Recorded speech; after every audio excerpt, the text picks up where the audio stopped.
पुरुष जाबाज पाकिस्तान को मुंहतोड़ जवाब दे रहे थे, बल्कि महिला जवान भी कंधे से कंधा मिला करके दुश्मन को जवाब दे रही थी। इस सर्जिकल स्ट्राइक में भारत की महिला पायलट्स ने भी हिस्सा लिया और भारत की बेटियों का सिंदूर उजाड़ने वाले सैकड़ों आतंकियों को महिला जाबाजों ने पाकिस्तान की मिट्टी में दफन कर दिया। कई महिला पायलट ऑपरेशन सिंदूर का हिस्सा थी और महिला पायलट्स की जाबाजी ने ऑपरेशन सिंदूर की कामयाबी में एक बहुत बड़ी भूमिका निभाई। 9 और 10 मई को भारत ने ब्रह्मोस मिसाइल से पाकिस्तान की कई एयरबेस को तबाह कर दिया। प्रधानमंत्री नरेंद्र मोदी ने खुद यह बताया कि रहीम यार खान एयरबेस तो पूरी तरह से आईसीयू में चला गया है। तो वहीं देखिए कि महिला पायलट्स ने लड़ाकू विमानों से सटीक निशाना साध करके इतिहास रच दिया। और न सिर्फ जाबाज महिला पायलट बल्कि बीएसएफ की महिला जवानों ने भी पाकिस्तान की चौकियों को तबाह किया है। ये हिंदुस्तान को महफूज रखने वाली वो बेटियां हैं जिन्होंने पाक को तबाह कर दिया और पाकिस्तान दुनिया भर में अब जलील हो गया है। अपनी हार छिपाने के लिए पहले तो पाक भारत के हमले से नुकसान की बात को खारिज कर रहा था, लेकिन सेना की महिला अधिकारी कर्नल सोफिया और विंग कमांडर व्योमिका सिंह ने सबूतों के साथ पाकिस्तान की पोल खोल करके रख दी। भारत ने पाकिस्तान को सख्त चेतावनी दी कि अगर फिर कोई नापाक हरकत की तो ऑपरेशन सिंदूर अभी खत्म नहीं हुआ है, सिर्फ स्थगित किया गया है। इसी पर हम चर्चा करेंगे। हमारे साथ तमाम मेहमान जो है यानी कि बड़ा पैनलिस्ट जो है वो जुड़ चुका है और आज बड़ी बात ये रहेगी कि देखिए आज महिलाओं पर हम बात करेंगे, जिस तरह से उन्होंने अपना दमखम दिखाया है। और सभी हमारे साथ जो पैनलिस्ट है वो जुड़ चुके हैं, सीधे हम उनका रुख कर लेते हैं। आपका तारुफ हम करा देते हैं। हमारे साथ retired major general Anuj Mathur ji जुड़ चुके हैं, रक्षा विशेषज्ञ हैं। वहीं हमारे साथ retired group captain UK Devnath ji जुड़ चुके हैं, रक्षा विशेषज्ञ हैं। रिटायर्ड कर्नल शिवदान सिंह जी हैं, रक्षा विशेषज्ञ हैं, वो भी हमारे साथ जुड़ चुके हैं। आलोक वत्सी हैं, नेता है बीजेपी के, वो भी हमारे साथ जुड़ चुके हैं। और संजीव श्रीवास्तव जी है, फॉरेन एक्सपर्ट, वो हमारे साथ कुछ देर के बाद जुड़ेंगे। आप सभी का बहुत बहुत स्वागत है। जय हिंद, भारत माता की जय।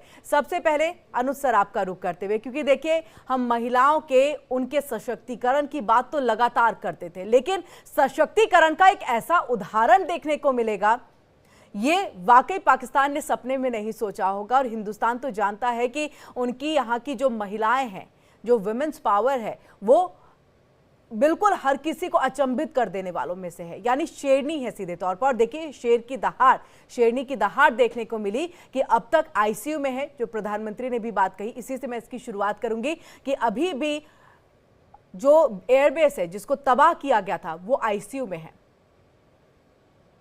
किरण, जय हिंद, वंदे मातरम। सबसे पहले तो मैं एक बात पर आपको कहना चाहूंगा, ये हमारे महिला सैनिकों का कार्यक्रम है जिसकी एक एंकर भी एक बेहतरीन शेरनी है। ये लोगों को पता होना चाहिए और मुझे बड़ी खुशी है कि हमारा महिला प्रोग्राम और एक बहुत बहुत बेहतरीन एंकर जो कि स्वयं एक शेरनी है वो कर रही है। पहली बात। अब जो आपने बताया, देखिए क्या होता है कि हमारी सेनाओं ने कई दफा ये सिद्ध कर दिया है कि महिला जो हमारी सेनाओं के अंग हैं, चाहे वो भारतीय सेनाएं हों या भारतीय सेंट्रल आर्म्ड पुलिस फोर्सेस हों, सीआरपीएफ हो, बीएसएफ हो, वो किसी भी चीज में किसी से भी कम नहीं है। They are as good if not better. और ये जो था, देखिए ये जो नाम इस ऑपरेशन का रखा गया, और ये मैं बता सकता हूं आपको कि जो आपके वायुसेना अध्यक्ष ने इस बात को यकीन करके उन्होंने कहा होगा कि क्योंकि ये हमारी महिलाओं का सिंदूर उजाड़ा है, इन लोगों ने तो इसका जवाब भी जितना संभव हो सकता है उतना हमारी नारी शक्ति दे। ये अपने आप नहीं हुआ है, इसको हमारे वायुसेना अध्यक्ष ने किया है। और ये एक बहुत गजब का मैसेज गया है पाकिस्तान को कि भारतीय महिलाओं के सिंदूर से छेड़छाड़ करने की दोबारा प्रयास किया तो आपको ऐसा जवाब दिया जाएगा जिसका कि आपको अंदाजा नहीं हो सकता, आप सोच नहीं सकते। ये बात है। और उसके बाद हमने जिस प्रकार से कुछ महिलाओं ने वहां पर आपको लॉस इन्फ्लिक्ट करके दिया, और 2 हमारी बहुत महान वक्ताओं ने और उन चीजों को बाकी देश के सामने रखा। तो ऑल इन ऑल मैं ये बताना चाहता हूं किरण, ये बहुत ही बेहतरीन तरीके से हमने एक बहुत पावरफुल मैसेज कम्युनिकेट किया है कि आपके बड़े से बड़े एयरफील्ड पे, नूर खान से लेकर के और नीचे कराची के पास तक तमाम एयरफील्ड पे हमारी महिला पायलट्स ने और अपने पुरुष पायलट्स के साथ कंधे से कंधा मिला करके आपको ऐसा झटका दिया है कि आपको पता नहीं पड़ रहा है। ये बात मैं बार बार रिपीट करता हूं, फिर बताऊंगा कि हमारे जहाज सुखोई इस्लामाबाद के ऊपर उड़ रहे थे, जिनको कि नंगी आंखों से देखा जा सकता था, किंतु पर वो लोग इसका कुछ कर नहीं पाए क्योंकि उनके जो इलेक्ट्रॉनिक वॉरफेयर मशीनरी थी वो खत्म कर दी थी हमने और उनके एडी रिसोर्सेज को पूरी तरह ध्वस्त कर दिया था। तो ये एक ऐसा एयर कंट्रोल था जो कि हमने हासिल किया कि पाकिस्तान को पता नहीं पड़ रहा है। और यही वजह थी, आप उस लेटर को याद करें जो शहबाज शरीफ ने लिखा था पहले दिन के जो जितना नुकसान हुआ था उसके बाद अपने मित्र राष्ट्रों को कि हमारा बहुत नुकसान हो गया है और आप हमें आर्थिक रूप से मदद करें। ये इनिशियल इंस्टेंट रिएक्शन पाकिस्तान के प्रधानमंत्री का था, इसमें कोई किसी को संदेह नहीं होना चाहिए। उसके बाद उन्होंने स्टोरीज बनानी शुरू कर दी। बिल्कुल उसके बाद बिल्कुल सर उसके बाद लगा होगा उन्हें कि कहीं ना कहीं हमारी इमेज जो है देखिए धूमिल पड़ रही है, अब इसको डैमेज कंट्रोल करना है, तो डैमेज कंट्रोल के लिए प्रोपेगेंडा चलाना शुरू कर दिया था।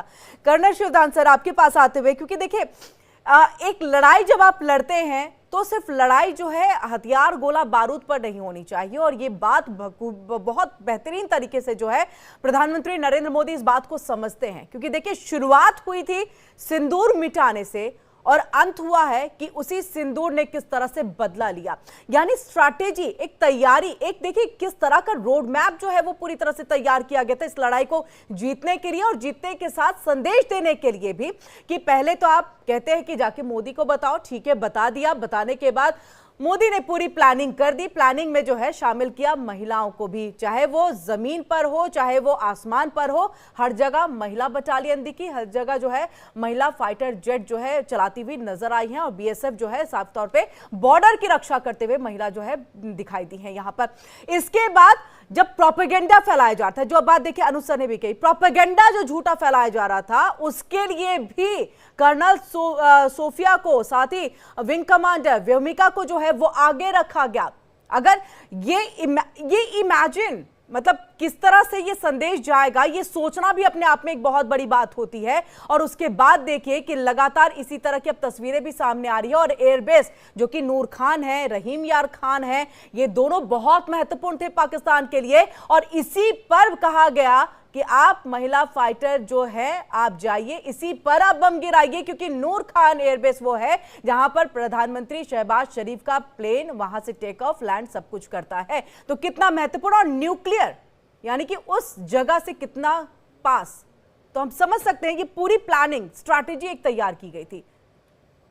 किरण जी, जब पहलगाम में आतंकवादी मार रहे थे हमारे टूरिस्टों को, तो वो दिखाना चाहते थे हमारी महिलाओं को जो वहां उनके साथ में थी कि वो कितनी कमजोर हैं, दीनहीन हैं।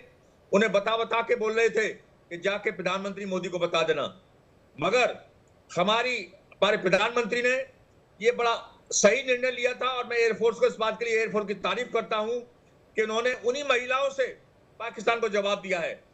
ये एक बार फिर सिद्ध कर दिया है। आपको याद होगा कारगिल ऑपरेशन में एक विंग कमांडर गुंजन सक्सेना होती थी जो हेलीकॉप्टर पायलट थी, उन्होंने बहुत खतरनाक स्थितियों में वहां पर रसद पहुंचाई, और वहां पर जो घायल जवान थे उनको वहां से उन्होंने उठाया और अस्पतालों में पहुंचाया, जिनका बाद में जिनकी जो उनकी वीरता थी उसकी काफी बाद में चर्चा हुई। तो एक बार हमारी महिला पायलटों ने एक बार फिर सिद्ध कर दिया है कारगिल के बाद में इस ऑपरेशन में कि वो किसी से कम नहीं है बल्कि ज्यादा हैं, और पूरे विश्व को एक संदेश चला गया भारत की तरफ से कि हमारी महिला पायलट बहुत एक्यूरेट वो फ्लाई करती हैं और अपने टारगेट पर सीधा वार करके वापस सेफली वापस आ जाती हैं। तो इस प्रकार से पूरे देश को महिलाओं की इस बहादुरी पर गर्व करना चाहिए, और जिस बहादुरी से इन दोनों महिला ऑफिसर्स ने पूरे देश को ब्रीफ किया है, पूरे देश को अपनी जो अचीवमेंट बताया है, उससे और भी हमारी महिलाओं का सम्मान बढ़ा है और गर्व के साथ है। हमने विश्व को ये दिखा दिया है कि हमारी महिलाएं बैकवर्ड नहीं है, पिछड़ी नहीं है, और हमारी महिलाओं को उतना ही उनकी व्यक्तित्व विकास का मौका मिला है जितना किसी पश्चिमी देशों में मिलता है, बल्कि हमारी महिलाएं पश्चिमी देशों से भी आगे हैं, क्योंकि उन्होंने इस ऑपरेशन में ये हर तरह से सिद्ध कर दिया है और पहले से सिद्ध करती आ रही हैं। तो महिला हर क्षेत्र में, चाहे वो पुलिस हो, पुलिस में किरण बेदी थी जिन्होंने पूरे देश में अपना नाम किया, और इस प्रकार से आर्मी में, एयरफोर्स में बता रहा हूँ, गुंजन सक्सेना थी जिसने कारगिल ऑपरेशन में नाम किया, और इस प्रकार की अनेक उदाहरण हैं फौज में जो कि महिला बहुत अच्छा कर रही हैं और उन्हें उन वीरता के पुरस्कार भी दिए जा रहे हैं। जी बिल्कुल यूके देवनाथ सर, क्योंकि देखिए आज मुझे ये बात करते हुए, ये चर्चा करते हुए बहुत खुशी महसूस हो रही है, क्योंकि देखिए अब तक हम वुमेन्स डे पर, मदर्स डे पर जो है महिलाओं कितनी सशक्त हुई हैं, कितना वो आगे बढ़ रही हैं, ये तमाम चीज़ों पर बातचीत रही, लेकिन वॉर में उनकी भागीदारी बहुत ज़्यादा अब कहीं ना कहीं गौरवान्वित महसूस कराती है कि आप फ्रंट में आकर के आप लड़ रहे हैं। आप ऐसा नहीं है कि सिर्फ जो है ग्राउंड पर रह करके जो है आप चीज़ों को संभाल रहे हैं, बल्कि आप फ्रंट में आते हैं, आप बंदूक हाथ में थामते हैं, आप मिसाइलें उनके ऊपर चलाते हैं, आप फाइटर जेट चलाते हैं, आप बीएसएफ में रहते हैं और आप देखिए बॉर्डर की रक्षा करते हैं। और इसी के साथ देखिए उप महानिरीक्षक है, डीआईजी है बीएसएफ के वीरेंद्र दत्ता जी, उन्होंने भी महिलाओं की सराहना की है इसको लेकर के, जिस तरह से कई पाकिस्तान की चौकियों को उड़ा दिया। जी हाँ किरण, इसमें कोई शक नहीं है कि ऑपरेशन सिंदूर के दौरान भारतीय वायुसेना में, आर्मी में और नेवी में भी महिला जो वीरांगनाएं हैं वो सामने आई, उन्होंने बढ़ चढ़कर हिस्सा लिया। जहां तक एयरफोर्स की बात है, मैं आपको बताना चाहता हूं कि महिलाओं का इंडक्शन एयरफोर्स में 1992 में चालू हुआ था, और मैं खुद बहुत भाग्यवान समझता हूं कि मेरे साथ हमेशा, चाहे मेरे साथ या मेरे नीचे, महिला अफसरों ने काम किया। मैं आपको बताना चाहता हूं कि सिंदूर के दौरान, ऑपरेशन सिंदूर के दौरान 8 से ज्यादा महिला फाइटर पायलट्स जो थी वो डिप्लॉयड थी वेस्टर्न फ्रंट पर। हमारे हर जितने रेडार हैं, सर्विलेंस रेडार हैं, वहां पर जो फाइटर कंट्रोलर्स थी उनमें ज्यादातर महिला फाइटर कंट्रोलर्स थी। विंग कमांडर अभिनंदन का केस हमें याद है। उस वक्त उनको जो फाइटर कंट्रोलर कंट्रोल कर रही थी बालाकोट के बाद अगले दिन, वो भी एक महिला फाइटर कंट्रोलर थी। इसके अलावा एयरफोर्स में और आर्मी में भी हमारे जितने एयर डिफेंस सिस्टम हैं, चाहे वो ब्रह्मोस हो, आकाश हो, पिचोरा हो, बराक 8 हो, इनमें ज्यादा से ज्यादा मिसाइल गाइडेंस ऑफिसर्स जो हैं वो महिला ऑफिसर्स होती हैं, क्योंकि ये देखा गया है कि वो अपने काम को बहुत बखूबी निभाती हैं। ज्यादातर इनमें से जो हैं वो साइंस बैकग्राउंड से आती हैं, तो मिसाइल्स का ऑपरेशन, रेडार्स का ऑपरेशन कैसे हैंडल करना है बखूबी समझ जाती हैं।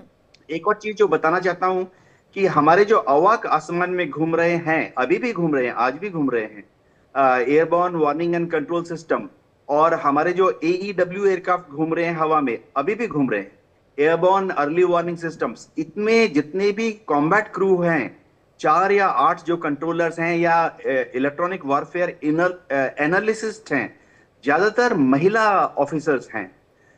बाकी जमीन पर भी मैं आपको बता दूं कि सारे इंडियन एयरफोर्स बेस जो है जमीन पर भी अलर्ट हैं, ताकि जमीन में अगर दुश्मन या दुश्मन के एजेंट घुस आए तो उनको कैसे, उनसे किस तरह से एयरफील्ड की, रनवे की, air traffic control, base operation centres की सुरक्षा करनी है।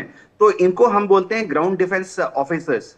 होता यह है कि एयरफोर्स में एक नियम है कि हमारी जितनी महिला अकाउंट्स ऑफिसर्स हैं, महिला लॉजिस्टिक्स ब्रांच ऑफिसर्स हैं, महिला एडमिनिस्ट्रेटिव ब्रांच ऑफिसर्स हैं, जैसे ही युद्ध या कोई एक्सरसाइज या ऑपरेशन डिक्लेयर होता है, तुरंत इन्हें अलग अलग सेक्टर में बांट दिया जाता है, सेक्टर 1, सेक्टर 2, सेक्टर 3, और ये सब महिला ऑफिसर जो हैं वहां पर ग्राउंड डिफेंस ऑफिसर्स का काम करती हैं। इनका काम है कि अपने मातहत 100 से 150 तक जो एयरमैन हैं, एयर वॉरियर्स हैं, उनको पेरिफेरी डिफेंस पे लगाना। तो अभी भी आप किसी एयरफोर्स में बेस में जाएंगे, देखेंगे कि ये महिला ग्राउंड डिफेंस ऑफिसर्स जो हैं वो पूरे कॉम्बैट ड्रेस में, हाथ में रिवॉल्वर, और उनके पीछे 2 एयरमैन लाइट मशीन गन लेके चल रहे हैं। वो फेंसिंग की पेट्रोलिंग कर रहे हैं, बॉम्ब डंप्स जहां हम हमारे बॉम्ब्स और मिसाइल्स को रखते हैं उनकी सुरक्षा कर रहे हैं। तो महिलाओं का एक बहुत ही शानदार योगदान रहा है ऑपरेशन सिंदूर के दौरान।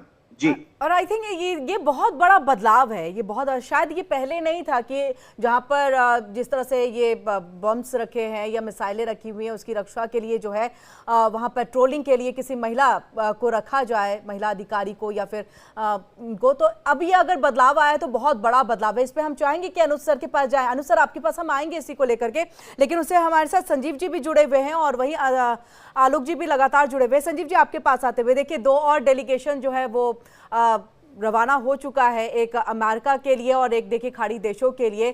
तो बहुत ही महत्वपूर्ण है, जिसके सिर्फ नतीजे का अब इंतजार हमें करना है कि किस तरह का सपोर्ट जो है वहां से लेकर के आते हैं। उसमें भी हमें एक महिला सांसद नजर आती है, बासुरी स्वराज।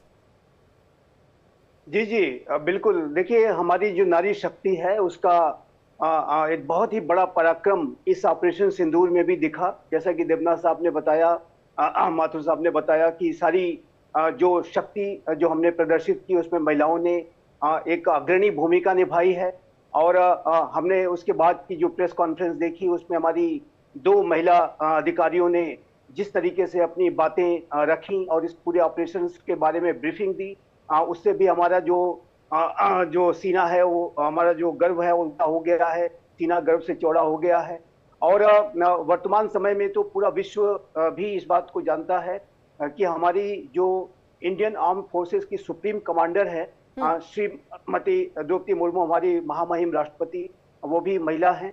और जाहिर है कि एक महिला के नेतृत्व में, सुप्रीम कमांडर के नेतृत्व में ये पूरा ऑपरेशन कंडक्ट किया गया, जो कि पाकिस्तान के उन ऐसे जनरलों को, जाहिर एक मुल्ला मुनीर ने जिस तरीके की साजिश रची और आतंकियों ने जिस तरीके की घटना को अंजाम दिया और महिलाओं को चुनौती दी कि जा करके मोदी को बता देना, तो ये जो रिस्पांस किया गया है उसमें जो महिलाओं की जो ताकत है उसको दिखाया जाना नितांत आवश्यक था, अनिवार्य था।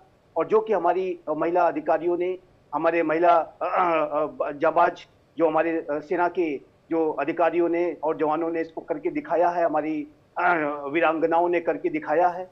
तो ये जो पूरा जो ऑपरेशन सिंदूर है आज वो इतना सफल रहा है, इतना बड़ा पराक्रम हमने जो हासिल किया है उसमें महिलाओं की एक बहुत बड़ी भूमिका, अग्रणी भूमिका रही है, वीरांगनाओं की एक अग्रणी भूमिका रही है। तो एक तरह से ये समझे संजीव जी कि देखिए ये एक तरह का सुखद सशक्त संदेश जो सीधे तौर पर है वो दुनिया के लिए है कि हमारे यहाँ के पुरुष तो पुरुष वो तो हैं ही आपके लिए, आपको हर तरह का मुंहतोड़ जवाब देने के लिए। महिलाएं भी पीछे नहीं है, जिनका आप ये सोच रहे होंगे कि देखिए वो तो सिर्फ किचन तक में, खाना बनाने तक में है या परिवार चलाने तक में है, ऐसा नहीं है। अब भारत देश बहुत आगे, क्योंकि देखिए दुनिया की नजरों में भारत को पहले जो लिया जाता था कि सपेरे जो है वो सिर्फ बीन बजाते हैं, इस तरह की चीजें कि जंगल का एरिया है, लेकिन अब तो बहुत कुछ बदल गया, उनके सोच भी काफी बदली हो गई। और ऐसे में महिलाओं को लेकर के अब खास तौर से इस वक्त में अगर कहें ये पहलगाम हमले और उसके बाद एयर स्ट्राइक और उसके बाद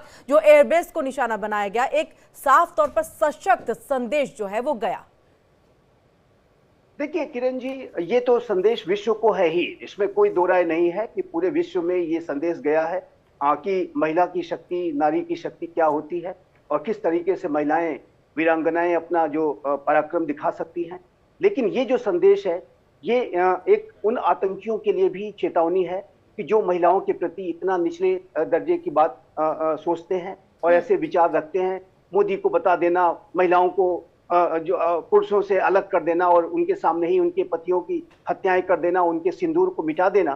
तो ये जो सिंदूर की जो ताकत है वो इन आतंकियों ने देखी है और वहां पर पाकिस्तान में बैठे हुए जो आतंकी आकाओं ने देखी है। और जाहिर है कि इसको दिखाया जाना बेहद आवश्यक था। जैसा कि हमारे प्रधानमंत्री श्री नरेंद्र मोदी ने कहा कि ये जो सिंदूर है ये बारूद में बदल गया, और ये जो बारूद में बदलने का जो काम है वो किस तरीके से किया जाता है वो हमारी महिलाओं ने दिखा दिया है। और पाकिस्तान में अगर आप देखें किरण जी, तो महिलाओं के साथ जो वहां पर महिलाओं के साथ कितनी ज्यादा बर्बरता, अत्याचार होता है। अन्य जो एथनिक माइनॉरिटीज, रिलीजियस माइनॉरिटीज के बारे में तो हम बातें करते ही हैं, लेकिन महिलाओं की क्या स्थिति है, वो कितनी दयनीय है, वो हमने समय समय पर देखा है। मुझे किस लग रहा है कि तरीके से वहां पर पाकिस्तान की महिलाएं अगर चाहे तो भारत की महिलाओं का एग्जाम्पल देकर के अपने हुक्मरानों या कि अपने परिवारों में भी कह सकती हैं कि हमें बनाइए वैसा, आप जो आप हमें पर्दे के पीछे और बुरखे के नीचे रखते हैं, मत करिए ऐसा, हमें आगे बढ़ने दीजिए। ऐसी चीजें आनी चाहिए अब, क्योंकि हमने देखा है कि किस तरह से डरा धमका करके जो है रखा जाता है। मैं तो साक्षात ये कहूंगी कि सीधे तौर पर अनुसर आपसे भी ये कहना चाहूंगी, देखिए मैं बलूचिस्तान की एक एक्टिविस्ट है, उनका नाम नहीं लूंगी, उनसे मेरी मुलाकात हुई और देखिए उन्होंने कहा कि मुझे बहुत खुशी होती है जब मैं भारत आती हूँ और यहाँ की लड़कियों को स्कूटी पर जाते कुछ भी पहनते, यानी कि वो कुछ भी वेयर करे, कोई टेंशन नहीं है। लेकिन वही अगर हम अपने यहाँ पर करें तो हमें या तो मार देते हैं या बहुत परेशान या घर के अंदर बंद कर दिया जाता है, यानी हमारी स्वतंत्रता छीन ली जाती है। और बहुत तकलीफ दे था जब उनसे मैंने ये बात को सुना था। यहाँ पर आलोक जी आपसे समझते हुए, क्योंकि देखिए हम लगातार यहाँ पर महिलाओं की बात कर रहे हैं और बहुत बड़ा और अच्छा फैसला जो था, एक रणनीति जो थी हम खासतौर से कहेंगे, वो प्रधानमंत्री के तरफ से ली गई थी। उम्मीद यही है कि आगे आने वाले दिनों में जो मतलब अगर हम तीनों सेनाओं की बात कर ले उसमें महिलाओं की संख्या और बढ़ेगी और साथ ही साथ पॉलिटिक्स में भी अगर कहा जाए तो महिलाओं की संख्या बढ़ सकती है, बढ़ने की संभावना और कहीं ना कहीं योगदान देने की जरूरत है उन्हें। देखिए किरण जी, हमारे ग्रंथों में बहुत पहले से लिखा हुआ है, यत् नरयस्तु पूज्यन्ते तत्र रमन्ते देवता। जहां नारी की पूजा होती है वहां भगवान बसते हैं। और हमारी नजरिया औरतों के प्रति इसी तरीके की है और आज कदम से कदम मिलाकर महिलाएं पुरुषों से किसी मायने में कम नहीं है, बल्कि एक सर्वे रिपोर्ट है कि women who are working in the offices are more punctual and more dedicated to their work than men. तो उन्होंने ये सिद्ध कर दिया है कि वो हर चीज में इनसे आगे हैं। आप नासा की बात कीजिए, कल्पना चावला, सुनीता विलियम्स, ये सब भारतीय मूल के लोग। वहां कोई मर्द नहीं गया था, लेकिन इन दो औरतों ने विश्व में डंका बजाया वहां पर भारत का। उसके बाद आप इसरो में आइए, इसरो में भी जो हमने स्पेस रॉकेट लॉन्च किया था उसमें रितु कारीडल, अनुराधा टीके और नंदिनी हरिनाथ का नाम कौन भूल सकता है। इतिहास के पन्नों में रानी झांसी की रानी की वीर गाथाएं आज भी गांव में गाई जाती हैं। हमने बराबरी का दर्जा दिया है अपने महिलाओं को। आज कौन सा क्षेत्र है जिसमें महिलाएं पुरुषों से कदम मिलाकर नहीं चल रही हैं। आपने देखा जो इतना बड़ा हिस्टोरिक हमने प्रहार किया पाकिस्तान के ऊपर, उसकी ब्रीफिंग के लिए दो महिलाएं, सोफिया कुरैशी जी और व्योमिका सिंह जी, इन्होंने किस तरीके से हमारी अमर गाथा की कहानी लगातार प्रेस ब्रीफिंग से बताती रही जी। और हमारे पायलट्स ने, जिसमें महिलाएं भी शामिल थी, उस अचूक निशाने पर जाके प्रहार किया। पाकिस्तान जैसे मुल्क में महिलाओं को दबा के रखा जाता है, उनकी स्वतंत्रता पर कड़े प्रतिबंध है। एक तरीके से कहें तो उनको बच्चा पैदा करने का मशीन समझा जाता है, उसके अलावा कुछ नहीं। लेकिन हिंदुस्तान ने महिलाओं को आदर भाव के साथ, नहीं बिल्कुल बिल्कुल आलोक सर, मैं इस बात को मानती हूँ कि आज जो है महिलाएं पहले से काफी सशक्त हुई हैं और एक तरह से इंडिपेंडेंट है, अपनी उनकी एक खुद की आइडेंटिटी है। लेकिन सवाल एक थोड़ा सा राजनीति को, क्योंकि देखिए आप बीजेपी से हैं और मैं इसलिए चाह भी रही थी कि राजनीति में महिलाओं की जो सक्रियता है, उनकी जो भूमिका है, वो थोड़ी सी कम नजर आती है। उसको बढ़ाने के लिए और क्या, क्योंकि अभी तक हमने देखा है कि बीजेपी में नो डाउट अगर हम बाकी पार्टियों की तुलना कर ले तो उसमें बीजेपी में फिर भी काफी ज्यादा जो है महिला की भागीदारी है, लेकिन इसे और भी बढ़ाने की जरूरत है अगर हम पुरुषों की तुलना करें तो। देखिए किरण जी, मैं बिहार से आता हूं और बिहार में नीतीश कुमार के नेतृत्व में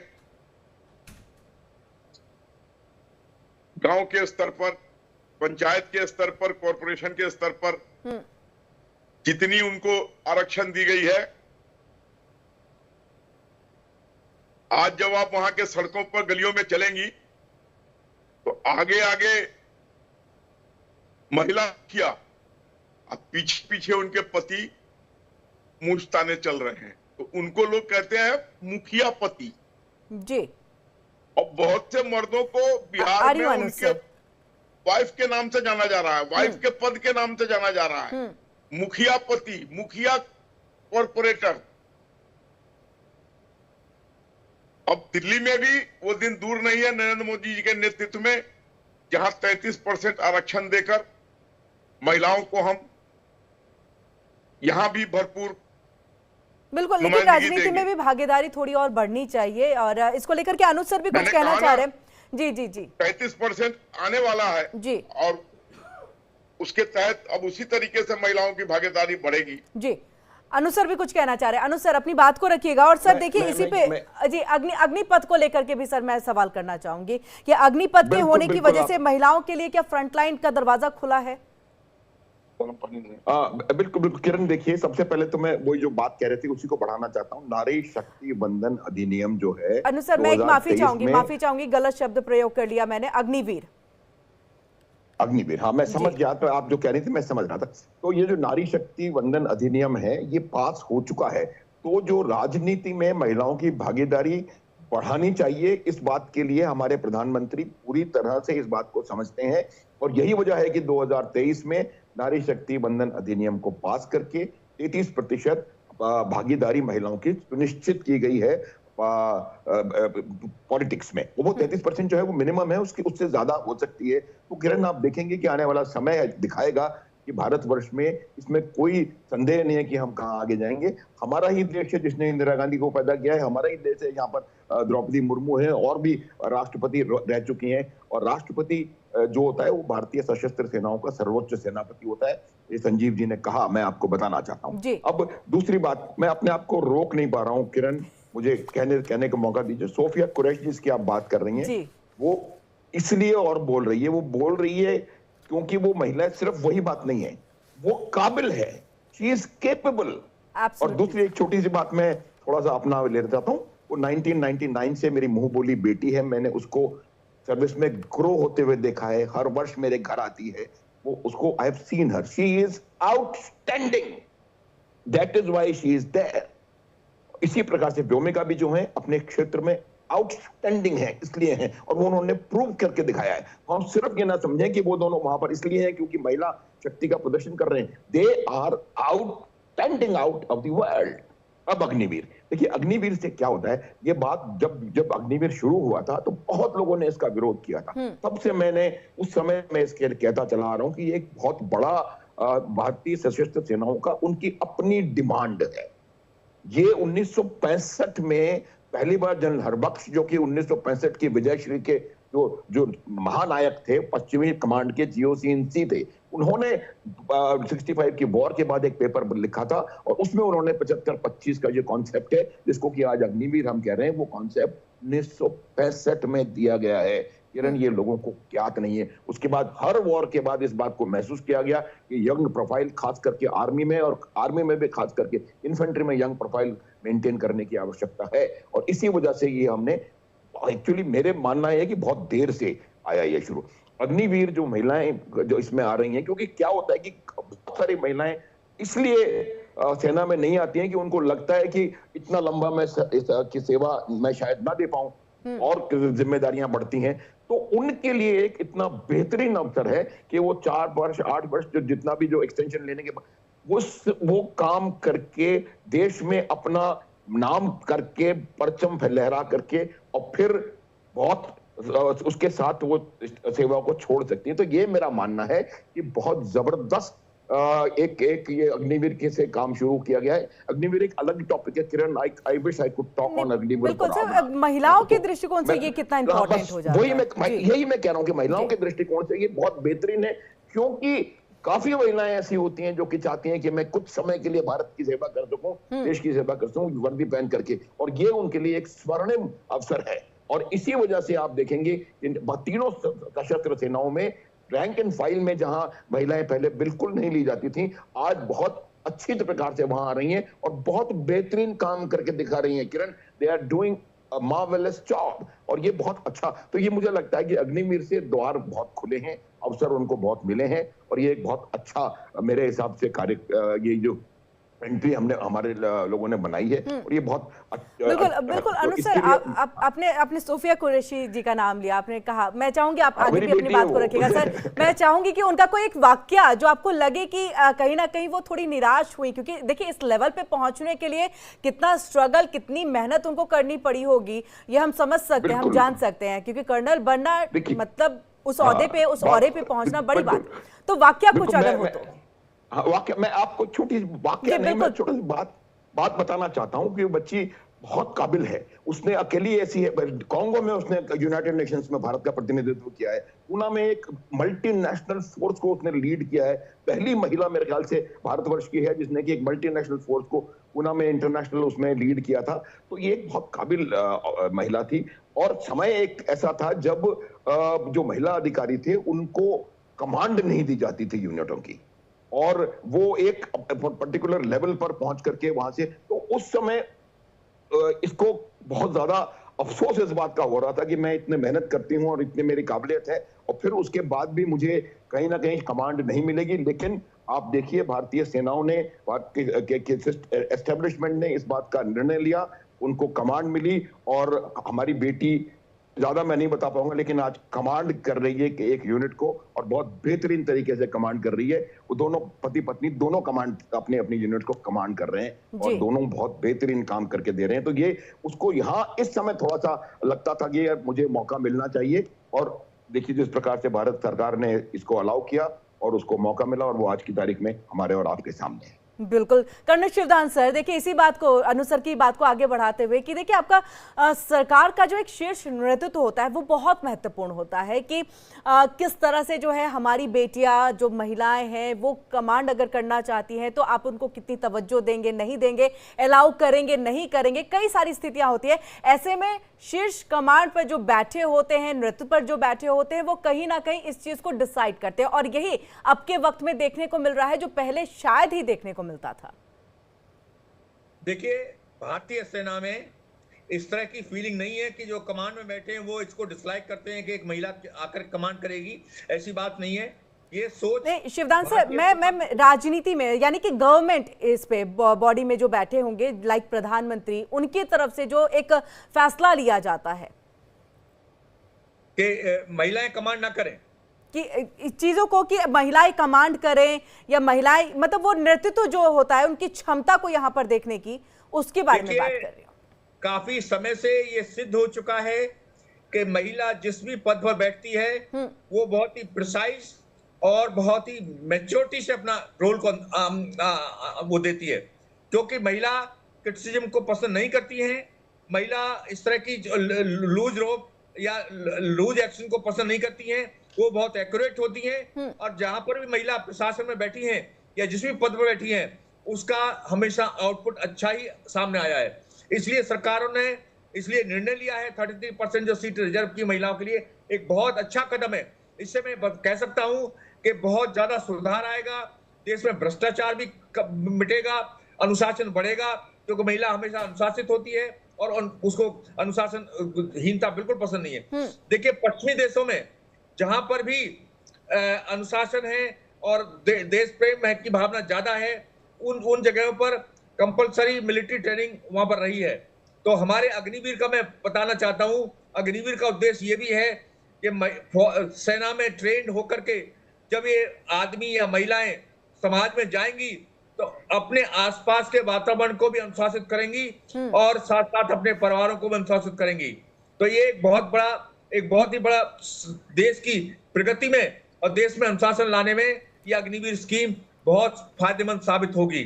मगर जिन्होंने इसका क्रिटिसाइजिंग किया उन्होंने ये कभी नहीं सोचा कि आज अमेरिका इतना अनुशासित क्यों है या पश्चिमी देश इतना अनुशासित क्यों है, इजराइल इतना अनुशासित क्यों है। केवल उसका ये बैकग्राउंड रहा है कि वहां पर सेना की जो ट्रेनिंग मिली थी उन लोगों को, उसके कारण इतना अनुशासन फैला है। और ये अब हमारे देश में भी अग्निवीर स्कीम के द्वारा पूरे देश का अनुशासन बढ़ेगा और देश अच्छी जो प्रगति करेगा। और इसका उदाहरण ऑपरेशन सिंदूर में दिया जा चुका है और कारगिल ऑपरेशन में भी प्रचुर मात्रा में दिया जा चुका है। बिल्कुल, तो कारगिल में भी और यहाँ तक कि ये जो युद्ध हुआ उसमें भी सीधे तौर पर जो है एक संदेश जो है वो दिया जा चुका है। अनुज जी कुछ कहना चाह रहे थे, हम आपके पास आएंगे सर और बाकी पैनलिस्ट का भी रुख करेंगे, लेकिन उससे पहले जो है बड़ी खबर आ रही है, बड़ी खबर का रुख कर लेते हैं। विदेश मंत्री एस जयशंकर का पाकिस्तान को कड़ा संदेश। एस जयशंकर ने एक बार फिर से ये साफ कर दिया है कि भारत आतंकवाद के खिलाफ हमेशा लड़ाई जारी रखेगा और इसे बर्दाश्त नहीं किया जाएगा। साथ ही उन्होंने कहा है कि कई देशों ने आतंकवाद के खिलाफ देखे भारत का पूरा समर्थन किया है। ये बड़ी खबर, और एक बार फिर से देखिए कड़े शब्दों में यहाँ पर विदेश मंत्री एस जयशंकर ने ये बात कही है कि आतंकवाद को लेकर के जीरो टॉलरेंस की नीति भारत अपनाता है, अपनाता रहेगा। When it comes to terrorism, I think today, there's virtually no country which would say, I approve of what is done. Or no country which would say, I don't condemn what was done.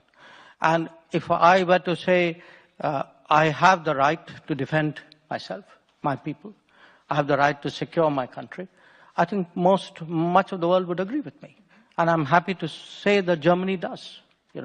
We are very encouraged both by the very early condemnation of the terrorist attack, as well as the very clear message which we got on the 7th of May and again today from Minister Wadephul, that Germany recognizes India's right to defend itself against it. तो आपने यहाँ पर सुना विदेश मंत्री S Jaishankar, जिन्होंने एक कड़े संदेश जो है वो फिर से एक बार पाकिस्तान को दिया, पूरी दुनिया को भी बता दिया। यहाँ पर सीधे तौर पर हम देवनाथ सर आपका रुख करते हुए, ये जो विदेश मंत्री एस जयशंकर की तरफ से एक बार फिर से जो है उस बात को दोहराया गया। देखिए, ऐसा नहीं है कि चीजें हुई, सीज फायर हो गया, हमने डेलीगेशन भेज दिया, बस काम खत्म है। नहीं, हर बार ऐसे मंच जब जब मिलेंगे तब तब ये संदेश पहुंचाया जाएगा कि आतंकवाद को लेकर के जीरो टॉलरेंस की नीति थी, है और रहेगी, और इसमें कोई चीजें बर्दाश्त नहीं की जाएगी। अगर कोई गतिविधियां नजर आती हैं गलत तो मुंहतोड़ जवाब दिया जाएगा।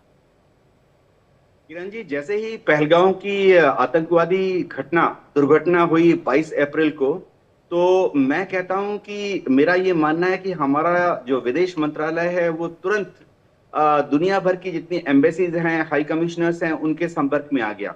चाहे हमारी चाणक्यपुरी की बात कर रहे दिल्ली में, हर एम्बेसी को हमने एक ब्रीफ भेजा और जितने एम्बेसी दूसरे देशों के एम्बेसीज और हाई कमिश्नर्स जो हैं उनको बुलाकर भी विदेश मंत्रालय ने एक ब्रीफ दी। इसी तरह से दूसरे देशों में भी जहां जहां हमारे एम्बेसडर्स और हाई कमिश्नर्स हैं उन्होंने भी ऐसा किया।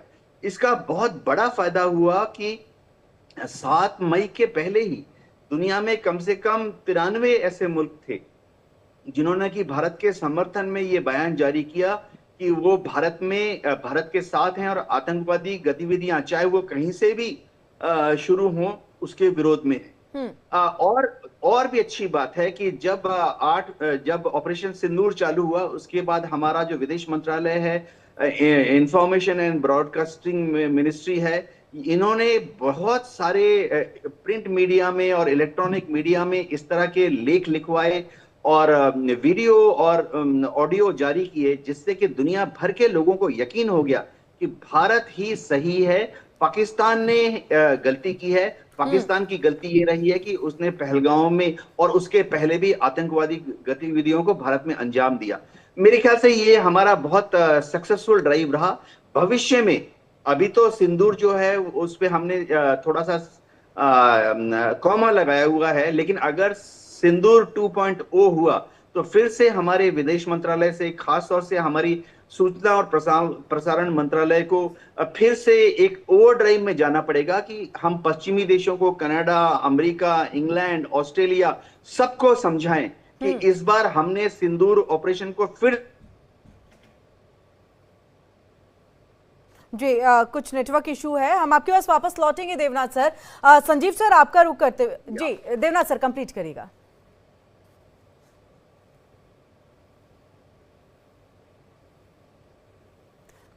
देवनाथ सर कंप्लीट करिएगा सर अपनी बात को।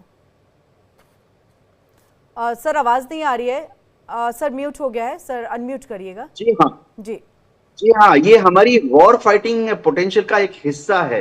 क्या होता है, जैसे ही युद्ध चालू होता है तो जी जैसे ही युद्ध चालू होता है, हमारे साथ जनरल माथुर भी हैं, हमारे साथ कर्नल शिवपाल सिंह भी हैं। फौज में क्या होता है कि हमारे पहले से ही फोल्डर बने होते हैं। डे 1 पहले घंटे में क्या करना है, डे 1 दूसरे घंटे में क्या करना है, इसी तरह से डे 2 पहले घंटे में क्या करना है, डे 2 में दूसरे दिन दूसरे घंटे में क्या करना है। तो इसी तरह से हमारे विदेश मंत्रालय और इंफॉर्मेशन एंड ब्रॉडकास्टिंग मिनिस्ट्री भी कर रही होगी, लेकिन उसको और पुख्ता करने की जरूरत है, ताकि पाकिस्तान का जो दुष्प्रचार, एक मिस प्रोपेगेंडा होता है दूसरे देशों में, हम उसको काउंटर कर सकें, ताकि दूसरे देशों में जो लोग रहते हैं, विदेशियों की बात कर रहा हूं, और दूसरे देशों में जो भारतीय भी रहते हैं, उनको यकीन हो जाए कि भारत जो कह रहा है through media, through print media, वही सही पॉइंट ऑफ व्यू है। जी जी संजीव सर, इस बात को थोड़ा समझाइएगा, क्योंकि देखिए शशि थरूर जब जा रहे थे अपने पूरे बाकी सांसदों के साथ, उनका ये डेलीगेशन जो गया, हम अमेरिका की बात खासतौर से इसलिए करेंगे क्योंकि ये पूरे अगर हम घटनाक्रम को जोड़ दें और उसमें जिस तरह से ट्रंप को लेकर के जो एक ट्वीट आया, ट्वीट के बाद उनकी तरफ से जो लगातार बातें सामने आ रही थी कि हमने सीज फायर करा दिया, हम जो है ट्रेडिंग बंद कर देंगे अगर आप यहाँ पर युद्ध नहीं रोकते हैं, तमाम चीजें रही। ऐसे में जब शशि थरूर वहां पहुंच रहे तो उनकी प्लानिंग देखिए, 9/11 जो स्मारक वहां पर बने हैं, जो मारे गए थे लोग, उनके याद में वो चीजें बनी है, वहां से इसकी शुरुआत कर रहे हैं। वहां से शुरुआत करने का यानी सीधे सीधे ट्रंप को ये याद दिलाना है कि आपके अमेरिका में क्या हुआ था और आपने क्या किया था। और आज जब हम कर रहे हैं तो आप देखिए कई बार पाकिस्तान की तारीफ करते नजर आ जाते हैं, आप उनके लिए IMF का जो है फंड जो है वो एलोकेट करा देते हैं, आप जो है सीज फायर का सिर्फ और सिर्फ बेनिफिट लेने के लिए देखिए इस तरह से जो है आप तमाम ट्वीट कर देते हैं, या आपके तरफ से ये कहा जाता है कि देखिए मुझे तो क्रेडिट ही नहीं दिया जा रहा है। तो एक मैसेज है कि देखिए आप भी आतंकवाद से कहीं ना कहीं इसका दंश आप झेल चुके हैं। देखिए किरण जी, आतंकवाद की जो चुनौती है, आतंकवाद का ये जो दानव है, वो पूरी मानवता के समक्ष चुनौती है। और हमारे जो सर्वदलीय प्रतिनिधिमंडल जो अमेरिका में गया है, उसको जो लीड कर रहे हैं सांसद शशि थरूर, वो जिस तरीके से 9/11 मेमोरियल पर पहले जा करके वहां पर अपनी श्रद्धांजलि व्यक्त करेंगे और सभी सदस्य वहां जाहिर है कि सबसे पहले अपना जो श्रद्धा सुमन वहां अर्पित करेंगे जो वहां पर लोग वहां मारे गए थे। ये इस बात को स्पष्ट रूप से दर्शाता है कि भारत इस बात का मैसेज बहुत ही loud and clear United States of America को भी और पूरे विश्व समुदाय को भी देना चाहता है कि भारत ने जो कार्रवाई की थी वो आतंकवाद के ऊपर, आतंकवाद की जड़ों के ऊपर एक कड़ा प्रहार था। और इस संदर्भ में किसी भी तरीके का कोई भी पाकिस्तानी प्रोपेगेंडा, कोई भी उसका मिस इन्फॉर्मेशन, कोई भी लाइस कहीं भी स्टैंड नहीं करेगा। और आतंकवाद की जो चुनौती है, जैसा कि हमारे विदेश मंत्री श्री जयशंकर का आपने बयान दिखाया, जर्मनी में उन्होंने जिस तरह से अपनी बातें रखी कि कोई भी राष्ट्र, कोई भी सिविलाइज्ड वर्ल्ड का जो राष्ट्र है, वो आतंकवाद को कहीं से भी जस्टिफाई कर नहीं सकता।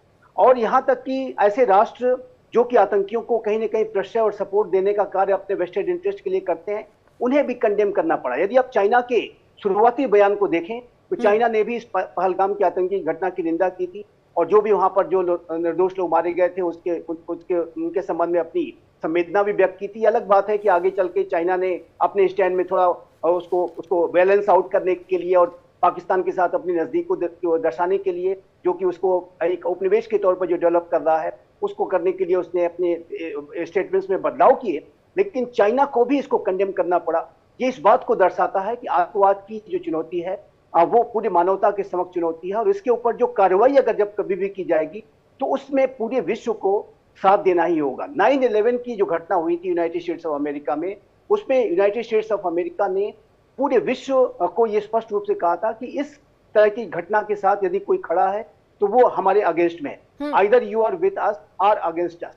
क्योंकि आतंक और पूरे विश्व ने अमेरिका का साथ दिया था। अमेरिका के राष्ट्रपति डोनाल्ड ट्रंप और उनके पूरे एस्टेब्लिशमेंट को इस बात को समझना होगा कि आतंकवाद के संदर्भ में डबल स्टैंडर्ड्स और कहीं से भी वीकनेस नहीं उचित होगी।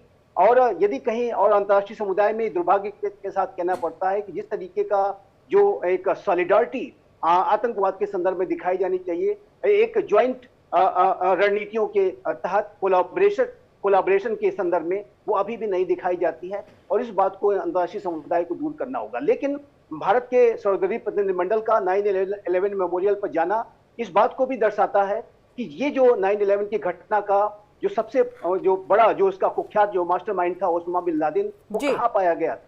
राष्ट्र में पाया गया था, और अमेरिका ने कहाँ जाकर के उसको एलिमिनेट किया था। और उसी तरीके की जो कार्रवाई है आज भारत ने भी आतंक के 9 ठिकानों पर हमला करके की है।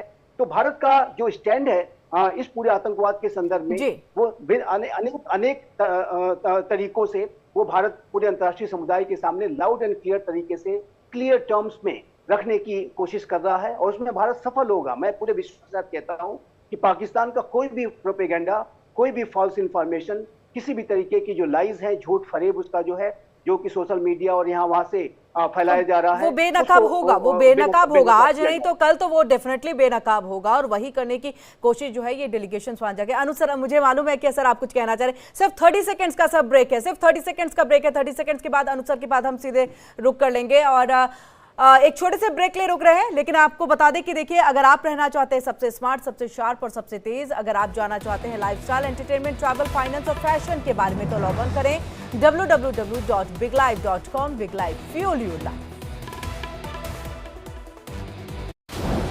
अगर आप रहना चाहते हैं सबसे स्मार्ट, सबसे शार्प और सबसे तेज, अगर आप जानना चाहते हैं लाइफस्टाइल, एंटरटेनमेंट, ट्रैवल, फैशन और फाइनेंस के बारे में, तो लॉग ऑन कीजिए www.biglife.com। Big life, fuel your life.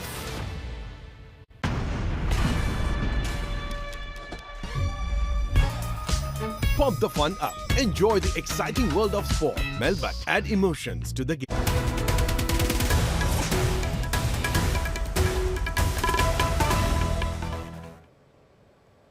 चर्चा की शुरुआत आगे बढ़ाते हुए सीधे रुक कर लेते हैं अनुज सर का। अनुज सर।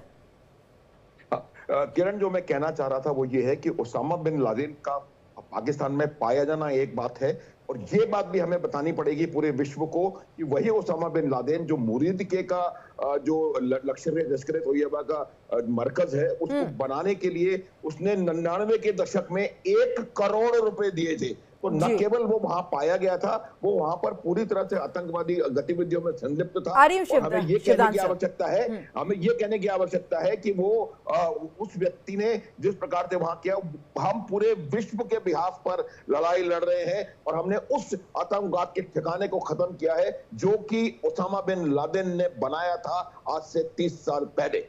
ये एक बहुत इंपॉर्टेंट मेरे को लगता है इनपुट है जो कि उनको देने की आवश्यकता है, और ये शुरू से आखिर तक पाकिस्तान पूरी तरह से इसमें संलिप्त है। वो मान भी लेते हैं, लेकिन बावजूद उसके, क्योंकि पूरे विश्व के अपने इंटरेस्ट हैं, और वो उसमें इस विपदा में, आपदा में भी कहीं ना कहीं अवसर खोज रहे हैं कि मैं कैसे अपना उल्लू सीधा कर सकूं। मेरा ये मानना है कि हमें पूरे विश्व को आतंकवाद की एक परिभाषा के ऊपर आना पड़ेगा। आतंकवाद के साथ एक सुर में पूरा विश्व को साथ मिलकर के आतंकवाद का सामना करना पड़ेगा, तभी कहीं बिल्कुल अनुज सर, देखिए आपने कही ना, ये बात कही ना कि आपदा में भी अवसर खोज रहे हैं, लेकिन क्या पता ये आपदा उनके यहाँ आ जाए, फिर अवसर दूसरे देश खोजेंगे, तो आप क्या जवाब दे पाएंगे? शिवदान सर, आप कुछ कहना चाह रहे थे सर, अपनी बात को रखिएगा। मैं ये बताना चाहता हूं कि पाकिस्तान कितना झूठ बोलता है, कितना धोखेबाज है। पिछली 4 युद्ध जो पाकिस्तान ने भारत के साथ लड़े, उनमें 3 युद्ध को उसने आतंकवादी युद्ध दिखाने की कोशिश की है। 1947 में, सन 47 के युद्ध में उसने शुरू में बोला कि अफगान सीमा के कबायली ये हमला कर रहे हैं कश्मीर पर, वो उसने अपनी सेना को नहीं एक्सेप्ट किया था। इस प्रकार से उसने 65 में फिर दोबारा ये कोशिश की दिखाने की कि कश्मीर के लोकल जो हैं वही युद्ध कर रहे हैं भारतीय सेना पर, पाकिस्तान का सैनिक इसमें नहीं है। इसके बाद कारगिल का आपको सबको पता है कि कारगिल में भी उसने शुरू में यही दिखाने की कोशिश की कि इसमें कश्मीर के जो लोकल से उन्होंने ही कारगिल पहाड़ियों पर कब्जा किया है। और हद तो तब हो गई जब पाकिस्तान के सैनिक जो मारे गए इस युद्ध में, उनके शवों तक को लेने से मना कर दिया पाकिस्तान ने कि ये हमारी सेना के शव नहीं है। तो इसलिए मैं कहना चाहता हूं कि हमारे प्रतिनिधिमंडल को विश्व को यह भी बताना चाहिए कि पाकिस्तान कितना झूठा है, कितना धोखा देता है, और कितना आतंकवाद को के पर्दे में अपना अपना मतलब सीधा करना चाहता है। तो ये भी मैसेज, और ये सब रिकॉर्ड पर है। जो 4 युद्ध हुए उनमें 3 में पाकिस्तान ने शुरू में यही झूठ बोला कि हमारी सेना युद्ध नहीं लड़ रही है, ये लोकल लोग या बाहर से आए हुए कवाली युद्ध लड़ रहे हैं। तो ये भी संदेश पूरे विश्व को जाना चाहिए कि पाकिस्तान रिलायबल कंट्री नहीं है, वो पाकिस्तान का विश्वास नहीं किया जा सकता। बिल्कुल। आलोक सर, देखिए आपके पास, क्योंकि महिलाओं की देखिए बात हो रही है, क्योंकि जिस तरह से ये युद्ध लड़ा गया, महिलाओं ने जिस तरह से जाबाजी दिखाई, उसका जिक्र, चाहे वो हम बीएसएफ की बात करें या फिर हम एयरफोर्स की यहाँ पर बात करें, जिस तरह से फाइटर जेट उन्होंने उड़ाया। लेकिन देखिए अब ये बात अनुज सर ने भी रखी कि सोफिया कुरैशी, खुद कर्नल सोफिया कुरैशी का उन्होंने जिक्र किया। उन्होंने ये कहा है कि एक वक्त उन्हें लग रहा था कि उनके हाथ में जो है कमांड नहीं दी जाएगी, और ऐसे ना जाने कितनी इसमें जो है महिला जवान होंगी जिनको ये लगता होगा कि मैं काबिल हूं, लेकिन कमांड नहीं मिल पा रही। अब ऐसे में एक भरोसा देने का वक्त आ गया है, और वो भी युद्ध स्तर पर भरोसा देने का वक्त है। धीरे धीरे नहीं, आगे इस चीज को बहुत तेजी के साथ लेकर के जाने की जरूरत है। ये शिवदान सर भी देखिए कहते हुए दिखाई दिए, और देवनाथ सर भी कहते हुए दिखाई दिए कि महिलाएं जो है ज्यादा सशक्त भी होती हैं, अपने काम को बहुत एफिशिएंटली वो करती भी हैं, अपने काम से पीछे नहीं हटती, और बिल्कुल भी उनको जो है इनडिसिप्लिन जो है वो बर्दाश्त नहीं है। तो ऐसे में मुझे लग रहा है महिलाओं को बहुत युद्ध स्तर के साथ आगे बढ़ाने की और जरूरत है। ऐसे में सरकार का सपोर्ट जरूरी है। देखिए, नरेंद्र मोदी जी के नेतृत्व में महिलाओं की भागीदारी हर क्षेत्र में बढ़ी है, और अब वो बिल भी पास हो चुका है जिसके तहत राजनीति में भी इनको भरपूर रिप्रेजेंटेशन मिलने जा रहा है। और एक चीज मैं बता दूं, कर्नल सोफिया के बारे में बहुत देर से लोग डिस्कस कर रहे हैं, जो मेरे वो पैनलिस्ट हैं सब बड़े ज्ञानी लोग हैं, कि ब्यूटी विद ब्रेन्स तो मैंने बहुत देखा हिंदुस्तान में, लेकिन beauty with brains and bravery में पहली बार देख रहा हूं। इसीलिए सर बहुत ज्यादा जिक्र हो रहा है उनका और व्योमिका सिंह का। ये दोनों के ऊपर ये बात मैं कह रहा हूं, beauty with brains and bravery. ये मिसाल है हिंदुस्तान की महिलाओं के लिए, हिंदुस्तान के बच्चों के लिए। इनको देखकर सीखो कि किस तरीके से समाज में एक प्रतिष्ठित जगह बनाई जा सकती है, कैसे लोगों की नजरों में खुद ही हाथ उठ जाएंगे इनको देखकर सैल्यूट करने के लिए। ऐसे जाबाज लोगों, ये इतिहास के पन्नों में दर्ज होंगे ये देवियां।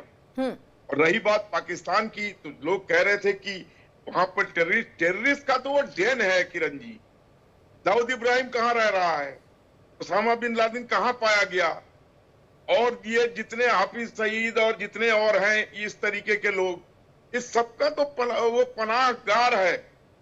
इसमें कोई शक रह गया है क्या?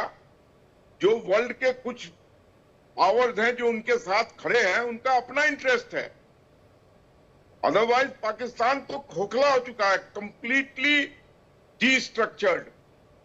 उनके पास कुछ नहीं रह गया है सिवाय कि धर्म के नाम पर वो लोगों को बरगलाते रहे। कैन यू इमेजिन कि वो हार गए, वो पिट गए, और वो जश्न मना रहे हैं, वो प्रमोशन दे रहे हैं, जिसके नेतृत्व में पाकिस्तान भागने लगा। यही तो प्रोपेगेंडा वो अपनाते हैं, यही तो प्रोपेगेंडा अपनाते हैं हमेशा। उसको उन्होंने फील्ड मार्शल बना दिया।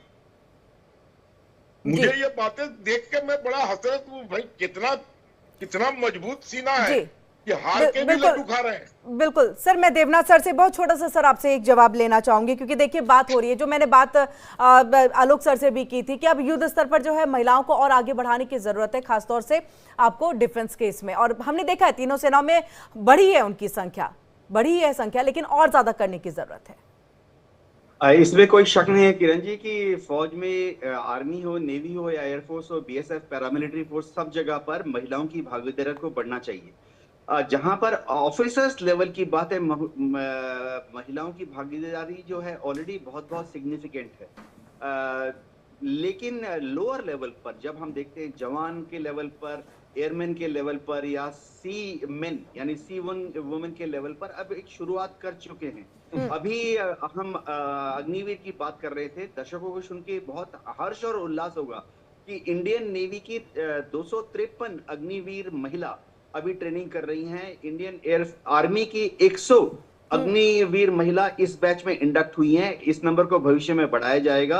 और वायुसेना में भी 226 महिला अग्निवीर यानी एयर वॉरियर वुमेन ट्रेनिंग कर रही हैं। बिल्कुल, और इनके लिए कहीं ना कहीं फ्रंटलाइन, माफ कीजिएगा देवनाथ सर कि हम आगे चर्चा को और नहीं बढ़ा पाएंगे, वक्त की बहुत कमी है यहाँ पर, लेकिन आप सबने अपना वक्त निकाला, समय दिया इस महत्वपूर्ण चर्चा में। आप लोग जुड़े, Anuj sir, Devnath sir, Shivdan sir और साथ ही आलोक सर और संजीव सर, आप सभी का बहुत बहुत शुक्रिया। रुकेंगे एक छोटे से ब्रेक के लिए, लेकिन देश और दुनिया की हर खबर से अपडेट रहने के लिए आप लॉग ऑन कीजिए www.theindiadaily.com।